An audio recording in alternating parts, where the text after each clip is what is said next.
Hello, James, and thank you so much for joining me today. Let's get started by maybe you could tell us a little bit about your role at Microsoft.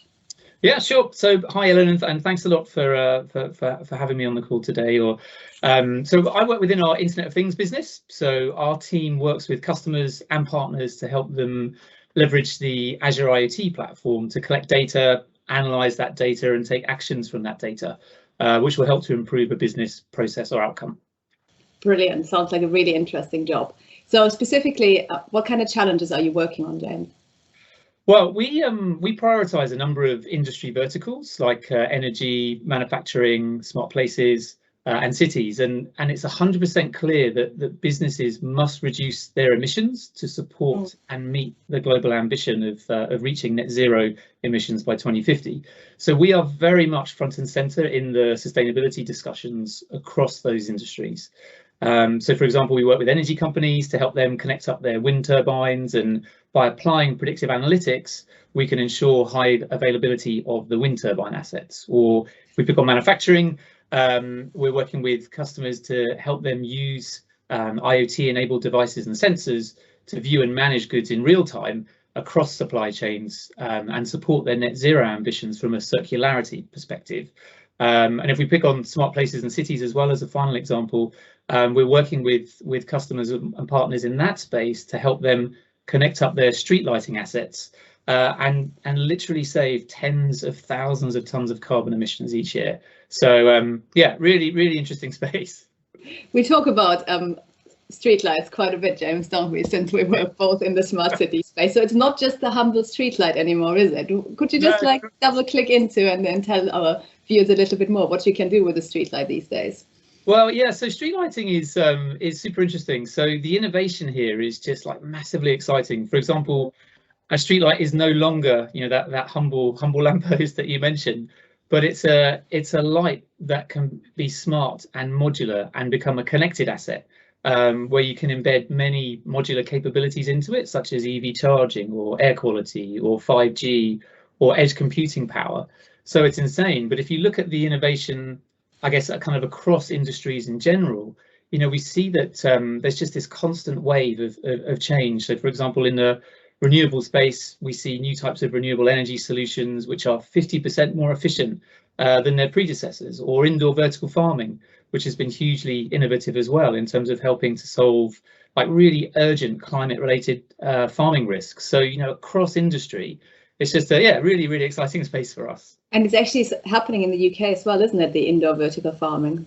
Correct. Yeah, absolutely. Yeah, there's some really interesting businesses springing up, and yeah, very fascinating propositions. Oh, awesome. So Microsoft obviously made some very big announcements just over a year ago now, especially around carbon, how much we were going to reduce our carbon footprint by. But one aspect of that was as well that actually to get there, we really need some innovation. We need some new technologies. So we put aside this $1 billion technology fund.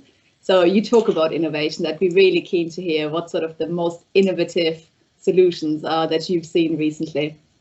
Well, I mean, I think the indoor vertical farming we discussed was absolutely incredible. I mean, the types of innovation there, from not only in terms of thinking about having a vertical modular stacked kind of plants, if you like, but the types of lighting being used to really mimic natural lighting across the day from dawn till dusk, but then also thinking about the energy impacts of that and what types of grid and energy resources are needed there as well was incredible. And so I think across the board we just see such a fascinating wave of change, and I think again, if we pick on some of those other renewable energy types as well, we're seeing, instead of your traditional flat solar panel that's only about 30% efficient at converting sun's rays into energy, we're seeing new types of solar thermal, which is actually converting around 80% of the sun's energy into power, which is just phenomenal. So yeah, really exciting. There's also this solution where you can, is it kinetic energy where you can walk on and it turns it into? Oh yes, yeah, that's really interesting. This is one of my favorites, I think. That's like a kinetic floor tile. that is effectively generating energy from people's footsteps, which is just amazing as well. Yeah, just incredible innovation. I love it. Awesome. And now let's switch it around a little bit. Let's talk about how you got into sustainability, or how you're educating yourself, and what you can let our viewers know if they wanted to learn more. What's the best place to start? Yeah, sure. And I think one thing to bear in mind is that I guess, everyone is in a really different place in terms of their own learnings around sustainability. Like for me personally, I graduated with a degree in environmental science too many years ago to mention, but I've always been passionate about the subject and wanted to drive change. And so, I would really encourage everyone to think about what steps they can take, whether that's at work or at home or both. Think about that personal context and the work context. And really think about what role they want to play in that transition to net zero. For me, because my degree was so long ago, I actually have been taking like a climate and sustainability leadership course, which has been incredibly powerful in terms of the topics and understanding everything really from climate risk and reporting, all the way through to how are you personally going to transition yourself to help enable that change. But again, I think we're so lucky within Microsoft as well, because of course there's a really strong worldwide sustainability community, where again everyone is very much empowered to contribute in so many different ways, whether it's something they're passionate about, a project that they're working on in their personal lives, or how they're driving real change, internally with customers and partners, or just in terms of office life as well, in terms of how to reduce food miles, for example. I think was one project we saw for the restaurants. So yeah, it's just super interesting. But I would just really encourage everyone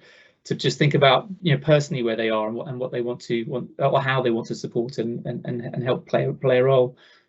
Sounds great. I totally agree. I think if everyone just makes a little bit of a change, we're going to have or see an impact. And I think the only other thing I would add, if you're an organization, a partner, Microsoft partner listening to this, we've also got a sustainability pledge now, which you can sign up to. So I'll make sure I'll put the link into the window later. I think that's all the question I had for you, James, today. Very precise. Thank you very much. Great stuff. Thanks, have a wonderful rest of the day. Lovely. Thank you.